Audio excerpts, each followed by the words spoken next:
La loi de Poisson est souvent utilisée pour mesurer le nombre de réalisations d'un événement pendant un intervalle de temps donné. Alors, on dit que grand X suit la loi de Poisson de paramètre lambda, et la probabilité que grand X soit égal à petit x est donnée par l'expression suivante.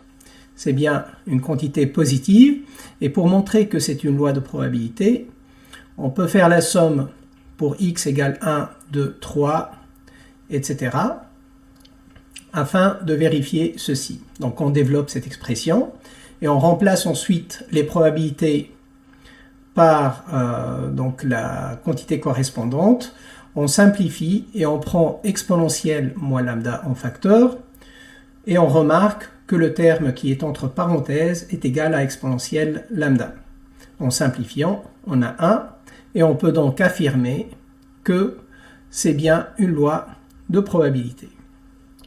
Alors pour l'espérance mathématique, on va écrire la définition, donc c'est x, c'est la somme de x, probabilité que grand X est égal à petit x, on développe ensuite pour 0, 1, 2, on a cette expression en remplaçant p par sa valeur, en simplifiant et en prenant exponentielle moins lambda en facteur, puis lambda en facteur.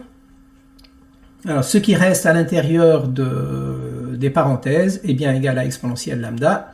En simplifiant, on a lambda, et on peut affirmer que l'espérance mathématique d'une variable aléatoire qui suit la loi de Poisson de paramètre lambda est bien égale à lambda. Pour la variance, on va commencer par calculer espérance de x carré. En utilisant uniquement les sommations sont développées. Donc ici, on a cette expression, et le x carré, on va l'utiliser pour simplifier x factoriel, et on va prendre lambda exponentielle moins lambda en facteur. Alors ensuite, le x, on va l'écrire comme étant x moins 1 plus 1, et on va développer cette expression pour trouver deux sommations. Celle qui est à gauche nous permet ensuite d'avoir une écriture plus simple avec un autre lambda qu'on va passer en facteur, et les deux sommations sont tout simplement égales à exponentielle lambda, et en simplifiant, on trouve que finalement c'est lambda carré plus lambda. Et la variance est égale à espérance de x carré moins espérance de x au carré.